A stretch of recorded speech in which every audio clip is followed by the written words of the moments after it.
Today for social studies, we're going to talk about understanding time periods. You will need your social studies book and you will need to turn to page 390. If you're not quite there yet, go ahead and pause, and when you're ready, join us back. So understanding time periods. Why is this important? As you read about people in the past, you learn about things that happened over long periods of time. It is helpful to know about the different periods into which time can be divided. Understanding time periods will give you a better idea of when things happened in history. Well, what do I need to know? Timelines can show events that happened during any period. Take a look at this timeline. Now, you should be pretty familiar with a timeline at this point. We know that timelines read from left to right, and the years get progressively bigger as you move to the right. This timeline has some pretty important events. Look, the Civil War ends, women win a right to vote. For example, a timeline might show events that happened during a day, a week, a month, a year, or many years. All timelines are divided into smaller parts. These parts can stand for different time periods. A part may stand for a decade, a period of 10 years. A part may also stand for a century, which is a period of 100 years. On the timeline below, the space between two marks stands for 1 century.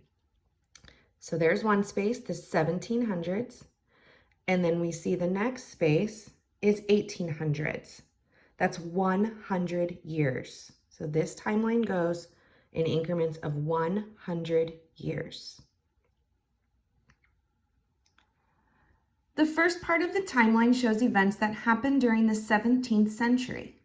The 17th century includes years from 1601 to 1700. Okay, so that might be a little confusing. Why is the 17th century from 1601 to 1700? Think about the years that you are alive. You were not 1 when you were born. You had to spend the whole first 12 months of your life to then turn 1 year old.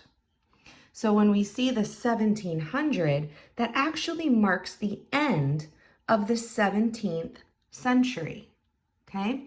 Just like when you turn an age, it marks the end of that year.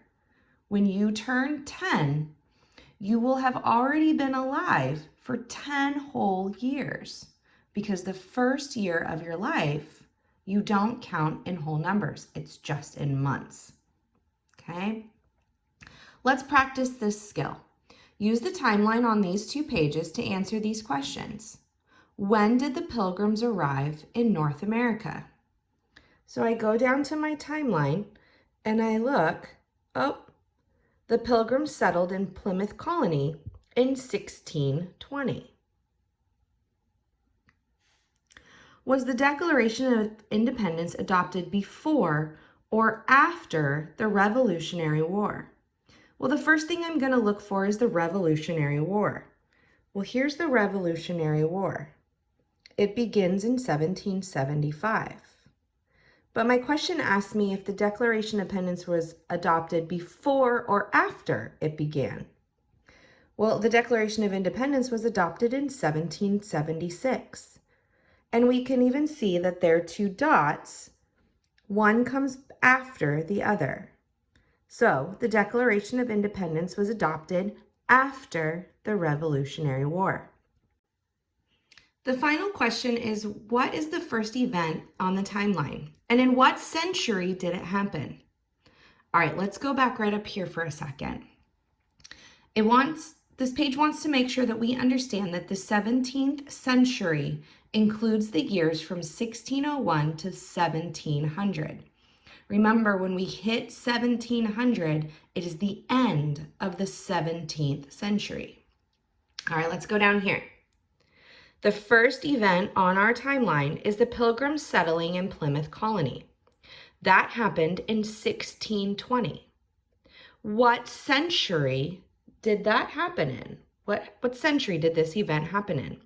Is it the 15th century, the 16th century, or the 17th century? What do you think? If you said that it happens in the 17th century, then great job. You are correct. From 1600 to 1700 is our 17th century. All right, continue to practice this skill using page 91 in your social studies workbook.